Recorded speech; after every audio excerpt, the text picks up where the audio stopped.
Good morning, everyone. My name is Amanda Miller. I am an EXP Icon agent and the chair and president for the Pride Network with One EXP. I am joined today with Leo Pareja, our CEO for EXP Realty, and I am so thrilled to be chatting with you today. Good morning, Leo. Thanks for having me. I'm grateful to be here. Yeah, absolutely. So obviously I could sit here and go through your resume, but I feel like we might be here for 30 minutes if I do that. So what I'd like to do instead is maybe ask you if you're willing to share a little bit about you, some successes, maybe some accomplishments or titles that have shaped you most that you would want the viewers to hear. So I've had some pretty cool titles and at a young age, but my favorite one is dad and Yeah, husband. yeah, So for sure. that's the one that resonates with me the most and probably the most meaningful one. And I had like number one agent in the world by the time I was 28 at one of the largest companies in the world. It was actually the most empty and meaningless feeling of my entire life. Just because when you wake up in the morning, nothing changed. You are still the same person, and that's a lot of the feeling of goal setting, right? Becoming number one, it's something that is external, is just very different. And so if you make your identity that thing, you're in for a rude awakening when you achieve some of your goals, which is not something that you can comprehend by reading in a book. You have to do it. So again, I'm also hyper aware that people have different choices in life, and the family's not in everyone's to-do list. I wanted to be a dad since I was like 5 years old. So that's probably the most awesome title I hold. Yeah, I love that. I love that. And it's funny, even when I was thinking about conversations and what to approach in our conversation today, the first thing that came to my mind was actually a conversation that I had with my son the other day. So he's 26 years old. This is my oldest, and he had said something to the tune of, I can't wait until I'm an older adult and kind of have it all figured out. And he was like you do. And I thought to myself, well, wow, like that's not real, bud. Like that's, I also remember being younger and thinking, gosh, what would it be like? What do adults feel like, right? And then it occurred to me, like, I'm the adult and I'm supposed to just know this. And I don't. So I really led into a conversation around growth and uncertainty, right? And saying, like, sometimes you just have to leap. And I remember, and I may misquote this, but I think somewhere along the line, I heard you say something around equating the feeling of fear and courage, right? So essentially those being slightly synonymous in the way our body feels those. And so I'm hoping you can share just a little bit about, like, are there moments in your life or that you've experienced that are very specific in your mind where those two things had to outweigh each other? So Yeah, so uncertainty. so the thing you're quoting me on is a conversation I had with my son. He was competing in a jiu-jitsu tournament at a pretty high level, and he's a little guy, he's 9 years old. And he had done really well in the first two matches. And the final for gold was against this kid we didn't know and we'd never seen him before. And I told him, let's go watch the fight that he was doing to qualify him. And the kid comes out on his knuckles like an orangutan. And he's got a lightning bolt shaved into the side of his head. And Oh he my. throws the kid up in the air and arm bars him in like 10 seconds. And the other kid starts crying. And my son looked at me and goes, I want to go home. I want to go home. I don't want to do this. I don't want to do this. And my wife picked him up. She's like, let's go, baby. And I'm like, no, no, no, no, no.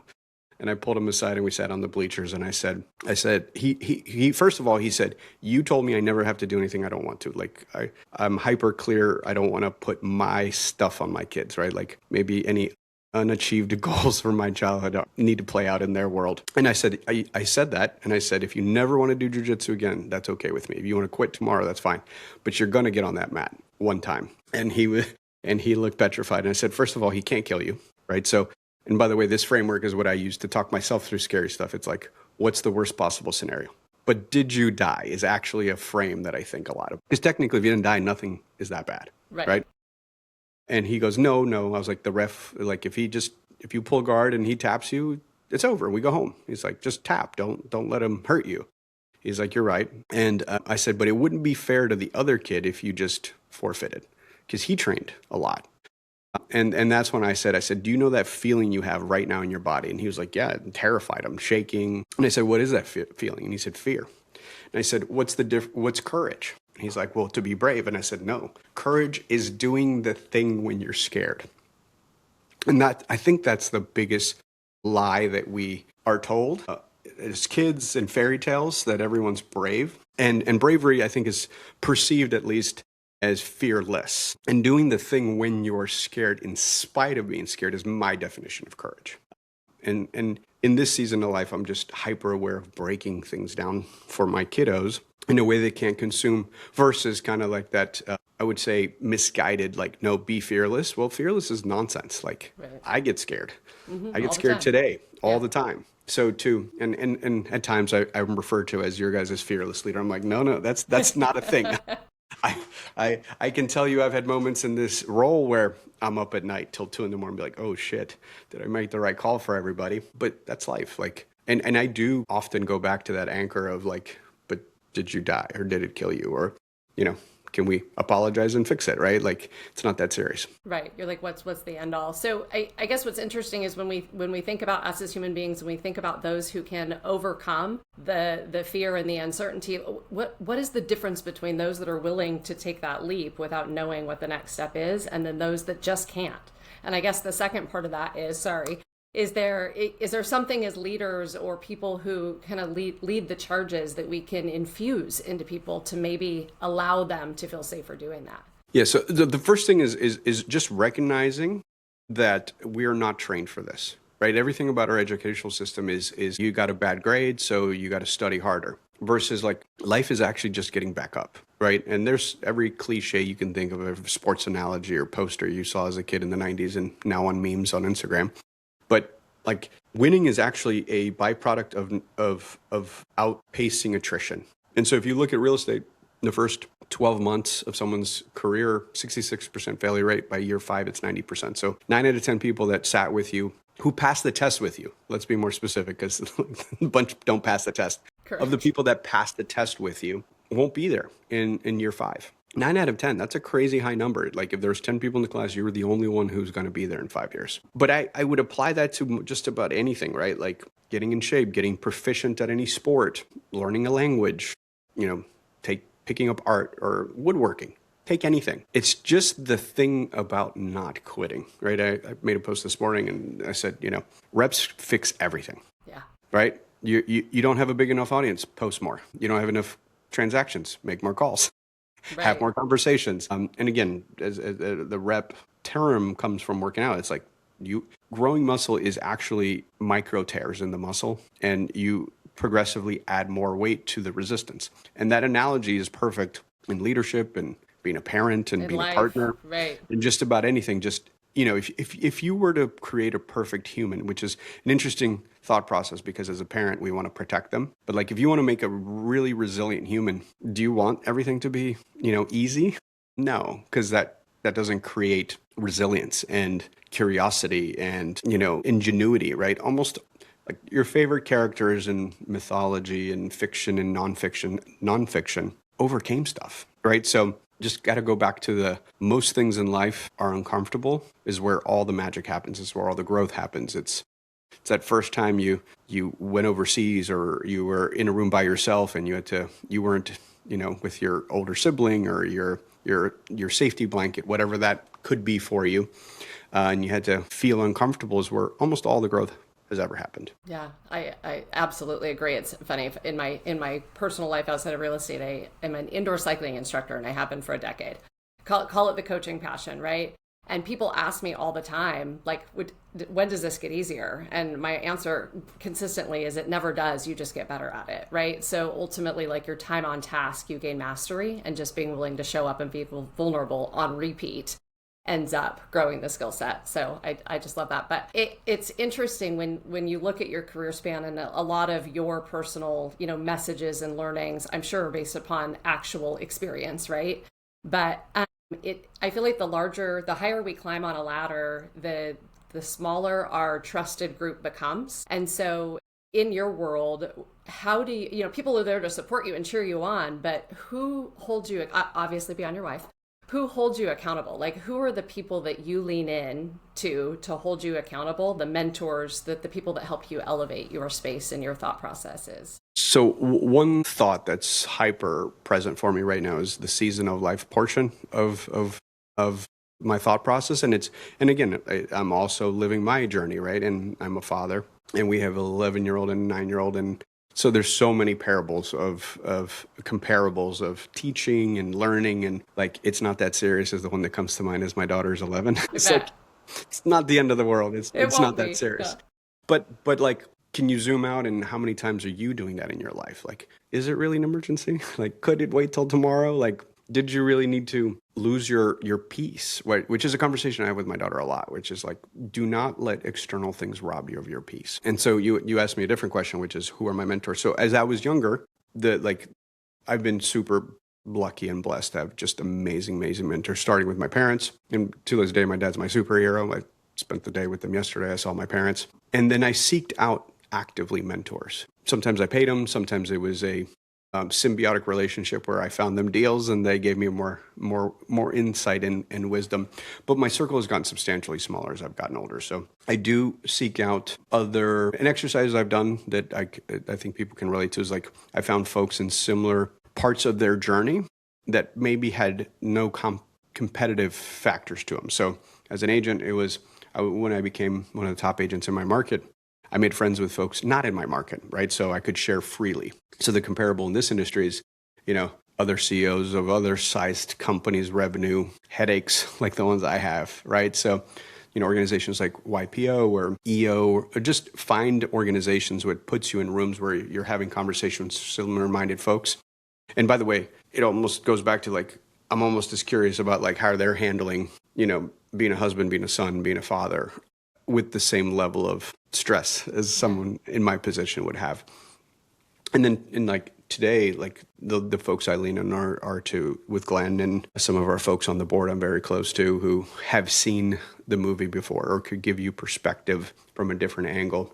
But I mean, you skipped over, but Ariana's probably my number one person. Of course. I lean into. And I think that's a given and assumed, and obviously rightfully so.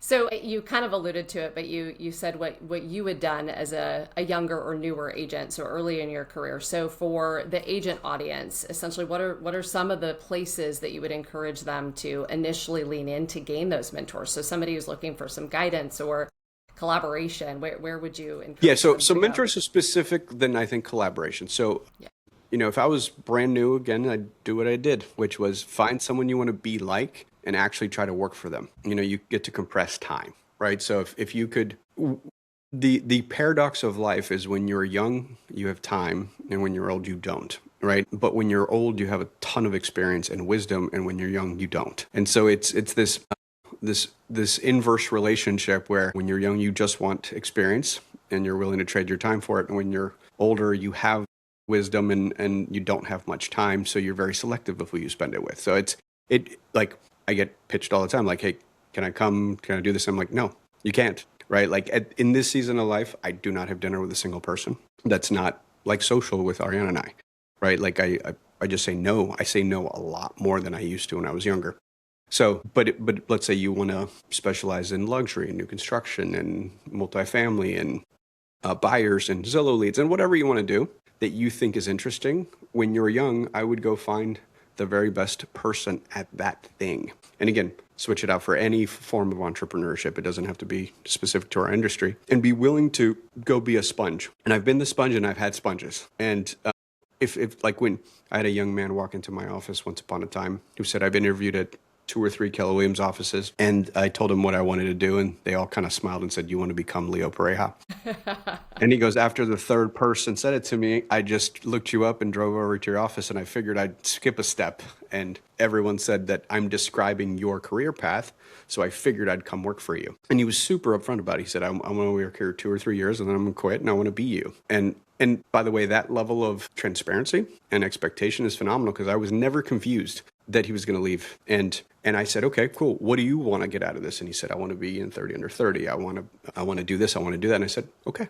And I helped him do exactly what he said. So first of all, being transparent, right? Because I think in mentorship relationships, sometimes there's a level of disingenuous behavior where it's like they kind of want to come get as much out of you as possible, which again is okay if you're upfront about it. Right. And then there's because someone can say, hey, I appreciate the transparency. I don't do that. I don't have a program that does that. And by the way, I still encourage you to be upfront, because if you show up, say you're not going to, I'm here for life, and then you leave in 2 years later, you'll probably create some resentment that will always be there inside of your marketplace. Yeah, for sure. I think the beauty of EXP and the culture and everything that's been created between the brand itself and then within one EXP and the resource groups is the ability to find those mentors, right? To seek those relationships. There's somebody out there who's doing more, different, better, same, but on a different scale.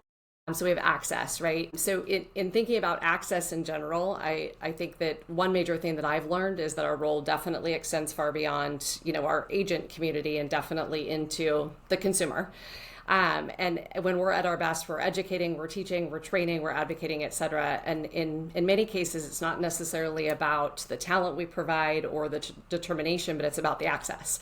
And so in twofold, right? So whether it's an agent seeking access within an organization or a consumer seeking access, and I'm shifting gears here onto a macro level component that you had mentioned several times on your stance as far as exclusive listings and availability of access to consumers in general. And not to dive too far, but from the agent level, from more of a micro component, one, do you feel that there's a responsibility of an agent to do anything different than we're already doing? And then two, if so, what do you think some of those bridges are that we can cross or connect to start to support a more inclusive culture from an access perspective to our consumers? Yeah, so I've always looked at it as pure unbridled capitalism, right? Right. And I define capitalism as removing friction from a product or service. That's like, I don't think I ever read that anywhere. That's my interpretation. And in all the different chapters I've now lived, Amanda, I've sold houses, I've sold capital, I've sold technology. I feel very confident I could jump in and run a company that does absolutely anything that's a product or service. Again, I'm not an aerospace engineer. I'm not a scientist. I can't create vaccines. So I'm just speaking purely from a for-profit entity that needs a CEO to operate it. I feel competent that within a short period of time, I could understand, because it starts with total addressable market, cost of acquisition, LTV, lifetime value of that client. And so either it is a one-time transaction, which real estate is not, right? By the way, I don't know of one. It doesn't matter if like Ariana is doing a direct-to-consumer sugar-free kids vitamin, and like the plan on Amazon is the goal, right? To make sure it's reoccurring and you buy it every 30 days, or you have a service. And real estate is one of those weird ones where we call customers past customers. Like, would your hairdresser refer you as a past customer? Right. That would be crazy. Yeah. She was like, what do you mean past customer? Past You're customer. like, Yeah, they're my you're client. my customer Yeah, for we're life. My customer, yeah. And so that's kind of my lens. I look at everything. And so sometimes when I see something, it's like you're adding friction to a process, right? Like, it's not an accident. I have, this watch and this thing in here and then this thing over here. Right. And we're on the desktop. It's not because I'm a fanboy of the product. It's because the experience has a lot less friction than anything else, right? Perfect example. I'm getting the kids' watches with the GPS tracker, and AT&T had pushed me towards a product they own. And yesterday, the lady's like, you could get them an Apple Watch without the phone, just on its own phone line. It's got all the functionality. You're like, stop talking, take my money. Done, handled. Because it's one less app. Mm-hmm. It's one less friction point. When she said it at the kiosk, I pulled out GPT. So again, where text going for validation, validated what she said. And I was like, okay, it's literally double the price, man. It's instead of $169, it's $299. But I was like, I know the ecosystem has that less friction in it. I assign a value of reliability from past experiences. By the way, that's what every entrepreneur should do about anything. So when I have this very loud stance on most things, I would not say it's altruistic. I would say, am I removing friction from the process? Which, by the way, is doing the right thing by the consumer, right? So that's where I think it's not both sides of my mouth when I say I want to do what's best for the consumer, because that's what I believe creates the best unfair opportunity for you guys in the marketplace to get more consumers, right? Like, it's a comma, not a period. Consumers are smart. Like, I'm always shocked when people talk about consumers in the third person. Think about that from an entrepreneur standpoint. The second you start selling or developing a funnel or creating a process, I think you take off your consumer hat. And the only question you should ask, would that work on you? Period. And so do we want stuff that, hey, Mr. and Mrs. Consumer, let's have you go to 8 websites and create 8 different profiles and have 8 different people call you? I'm like, well, it sucks. Like, that's not better. That sounds worse.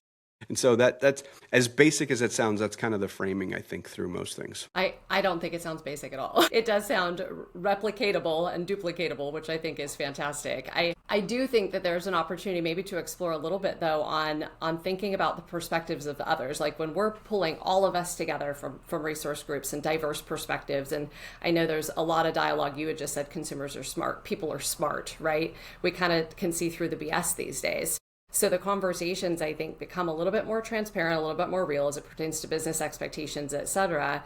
So how do we fill in gaps and create trust with those consumers and use all of those diverse perspectives? Well, so maybe yeah, I didn't quite grasp the angle of the question. So I believe that, again, back to unbridled capitalism as my frame of reference, like 368 million Americans, we all are a very diverse group of humans. If I'm going to sell stuff to you better, the more diverse representation of the leadership group, the salespeople I have, the more it matches the total addressable market. Back to, I said TAM. TAM's a total addressable market. When any single group is monolithic of any category, you, by definition, lose a level of perspective, which leaves money on the table, right? Like some of the biggest flops in marketing history are is when a brand enters a new country and just like Ford entered Latin America in the 80s or 90s, super well documented, and Chevy, the Chevy Nova. Well, in Spanish, Nova, it says no go, right? And right. Let's just say it did not That's do well. That's not going to work very well. Not going to land. It did not do very well because the joke was a car called Doesn't Go. Doesn't go, right. And I don't think it was actually the most reliable car at the same time. So it's just like a classic example of like, hey, nuance of language. And by the way, I describe myself as not only bilingual, as bicultural, right? So just the nuances of culture. And by the way, if you ever try to market me in just pure Spanish, you're going to lose me as a customer because my dominant language, at least for business, is English, right? So I can do business in Spanish, but you're not going to send me a contract in Spanish and get me to sign it. Right. So I do believe diversity is a superpower from an economic standpoint, from a total addressable market standpoint, from a additional customer acquisition standpoint. And when I'm encouraging even, team leaders who just understand the changing demographics of the country, right? There are parts of the Midwest that are double-digit growth in specific groups, not even just Latino. It's like Mexican specifically or Salvadorian specifically. And I talk to agents who are like, hey, I'm in my 50s or 60s and I don't think I'm going to learn Spanish. And I said, and you should not, because it's not authentic. Right. What you should do is find that 23-year-old kid who wants to be like you, going back to the very beginning of my conversation, who is bilingual and bicultural and is eager to be you when they grow up. There's this beautiful opportunity for both mentorship and teaching that will probably give you some of the most rewarding experiences of my life. Because, by the way, my mentors have never actually looked like me in most, of the boxes you would check off. And it's been an amazing opportunity for both of us. Yeah, for sure.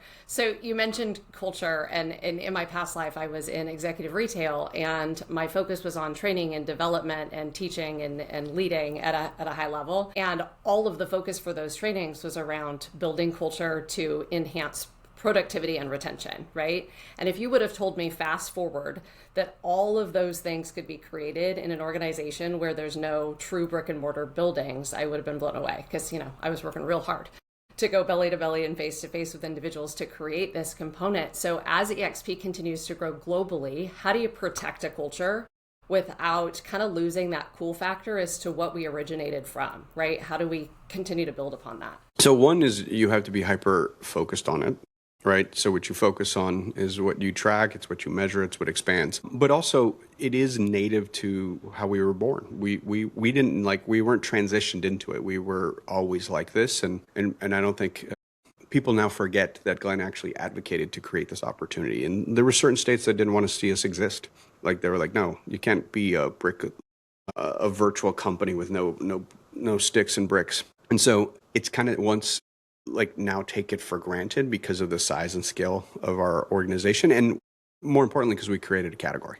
Now there's 50, 60 companies wanting to be the next EXP. So it's been normalized in a lot of ways. But I will say that, especially in this moment in time with technology, I think humans and human experiences are going to be at a premium. And so nothing beats in person. And again, not working, just experiences. So I'm actually advising agents like, look, you should leverage all the AI you can as possible to remove friction from the process and to, like, if you're doing repetitive work, that should stop. But there's a difference between like one-to-many content that I create by myself that is consumed versus like this is one-to-one that you will then turn into one-to-many. But like we took time.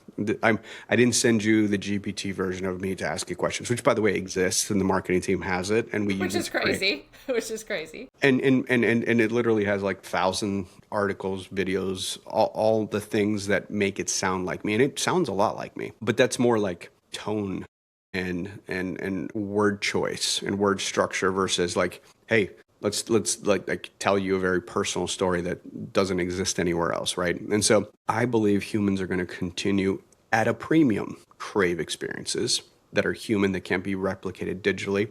And I'm actually super excited for it. Yeah, I agree. I think the more we can pull one another together, and I had a friend ask me the other day if I truly thought AI could replace agents, right? The question that comes up, and she did it in a playful way.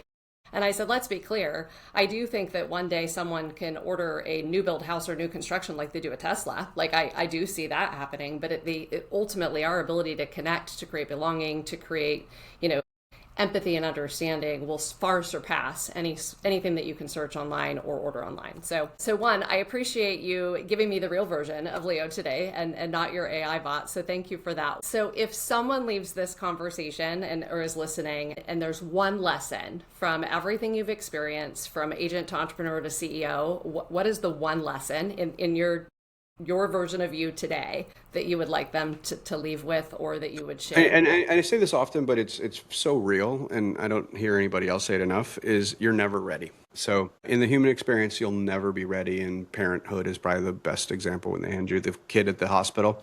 But it goes to everything. It's like you're never ready to ask that person on the first date. You're never ready to do the job. And I'm talking about like scoop the ice cream Baskin Robbins until you've done it.